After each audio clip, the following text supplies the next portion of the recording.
부산진 믿음의 가족 여러분, 오늘도 주님의 말씀 안에서 배움과 성장이 있는 하루가 되시기를 바랍니다. 오늘 말씀은 시편 109편 1절에서 15절입니다. 내가 찬양하는 하나님이여 잠잠하지 마옵소서.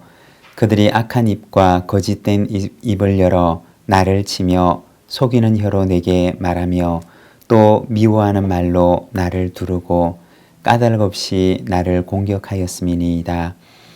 나는 사랑하나 그들은 도리어 나를 대적하니 나는 기도할 뿐이라. 그들이 악으로 나의 선을 갚으며 미워함으로 나의 사랑을 갚았사오니 악인이 그를 다스리게 하시며 사탄이 그의 오른쪽에 서게 하소서. 그가 심판을 받을 때 죄인이 되어 나오게 하시며 그의 기도가 죄로 변하게 하시며 그의 연수를 짧게 하시며 그의 직분을 타인이 빼앗게 하시며 그의 자녀는 고아가 되고 그의 아내는 과부가 되며 그의 자녀들은 유리하며 구걸하고 그들의 황폐한 집을 떠나 빌어먹게 하소서. 고리대금하는 자가 그의 소유를 다 빼앗게 하시며 그가 수고한 것을 낯선 사람이 탈취하게 하시며 그에게 인애를 베풀 자가 없게 하시며 그의 고아에게 은혜를 베풀 자도 없게 하시며 그의 자손이 끊어지게 하시며 후대에 그들의 이름이 지워지게 하소서. 여호와는 그의 조상들의 죄악을 기억하시며 그의 어머니의 죄를 지워버리지 마시고 그 죄악을 항상 여호와 앞에 있게 하사 그들의 기억을 땅에서 끊으소서. 오늘 우리가 시편 109편의 말씀을 함께 읽었습니다. 제목에 보면 다윗의 시 인도자를 따라 부르는 노래라고 되어 있습니다. 1절과 3절의 말씀을 보면 그는 이렇게 고백을 합니다. 내가 찬양하는 하나님이여 잠잠하지 마옵소서. 그들의 입과 거짓된 입을 열어 나를 치며 속이는 혀로 내게 말하며 또 미워하는 말로 나를 두르고 까닭 없이 나를 공격하였음이니이다.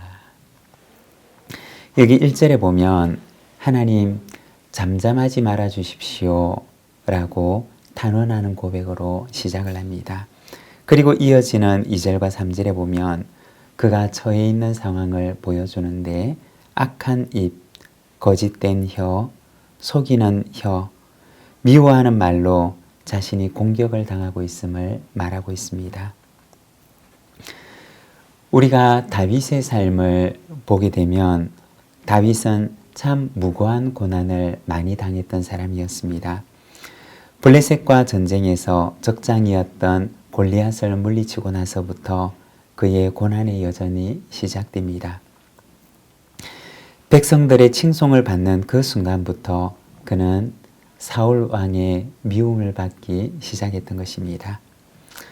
이러한 상황 속에서 다윗은 하나님께 하나님 잠잠하지 말아 주십시오 라고 기도합니다.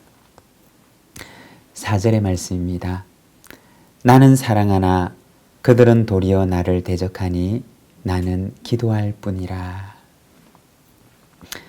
4절부터 다윗의 기도가 시작되는데 여기서 기도라고 하는 것은 아주 정제된 언어를 가지고 형식을 갖추어서 드리는 기도라기보다는 탄원이라고 하는 의미에 가까운 말일 것입니다. 자신의 억울한 형편에 대해서 그가 탄원하고 있는 것입니다. 그리고 9절부터 말씀을 보게 되면 그의 억울한 분노의 감정들이 여과 없이 나타나게 됩니다. 자신을 무고하고 공격하는 이에 대해서 마치 저주에 가까운 탄원을 하고 있는 것을 보게 됩니다. 우리가 이 시편 109편을 읽다가 보면 마음속에 이런 생각이 들기도 합니다. 이 시가 정말 시편이 맞나? 혹은 이것이 정말 기도가 맞나? 이 시편을 우리가 어떻게 읽고 받아들여야 하는 것인가? 라는 생각이 들기도 합니다. 사실은 이러한 시편들이 여기 말고도 다른 곳에서도 많이 등장을 합니다. 우리는 시편이라고 하는 말을 들으며 생각을 할 때 하나님을 찬양하는 아름다운 시들만 있겠구나 라고 생각을 합니다. 그러나 사실 우리가 시편을 읽다가 보면 그렇지 않은 것을 알게 됩니다. 왜 그런 것일까요? 어떤 이는 이 시편을 가리켜서 영혼의 거울이라고 하였습니다. 여러분, 우리가 거울 앞에 서게 되면 이 거울이라고 하는 것은 우리의 모습을 그대로 반영을 해주는 존재입니다. 내가 웃으면 거울도 따라 웃습니다.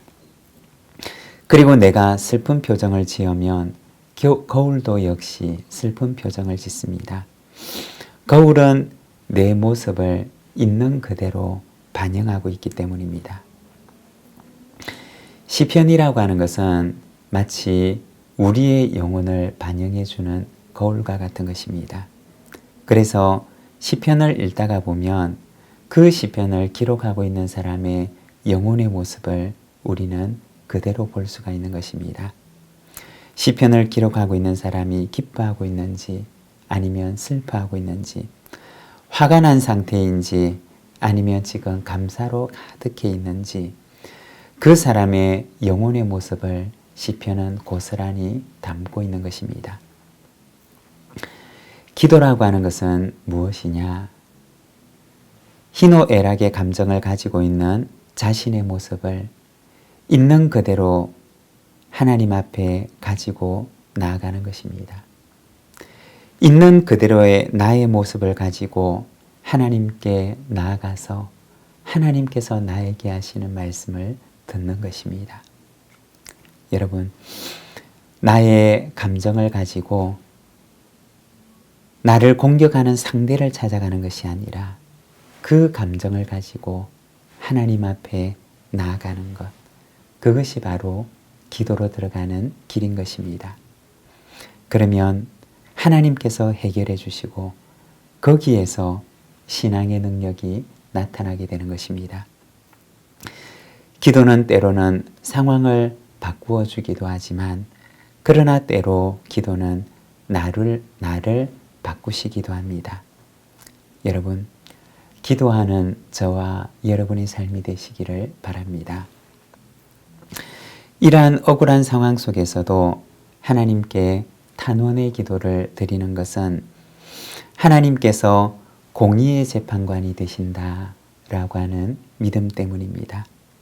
하나님의 주권에 대한 믿음이 그의 사정을 들고 하나님께 나아가게 하는 것입니다. 여러분, 오늘도 하나님의 하나님됨을 믿으며 나의 있는 모습을 그대로 하나님 앞에 가지고 나아가는 우리 모든 믿음의 가족들이 되시기를 바랍니다. 기도하겠습니다. 하나님 아버지, 오늘은 다윗의 시편을 바라봅니다. 그의 인생 가운데 수많은 고난이 있었고 수많은 억울한 일들이 있었지만, 그러나 그 모습을 있는 그대로 하나님 앞에 가지고 나아가는 그의 모습을 우리가 바라봅니다. 하나님 아버지, 오늘도 하나님 앞에 나아가는 기도의 삶이 우리에게 있게 하여 주시옵소서. 하나님께는 공정함이 있고 하나님께는 공의가 있으며 하나님께는 주권이 있고 하나님께서는 나의 모든 사정을 아심이 있는 줄 믿사오니, 주님, 오늘도 연약한 우리의 손을 붙드시어 어디로 가야 하는지 알게 하시고 주님께서 이끄시는 길을 따라 걸어가는 저희들의 삶이 되게 하여 주시옵소서. 예수님의 이름으로 기도드립니다. 아멘.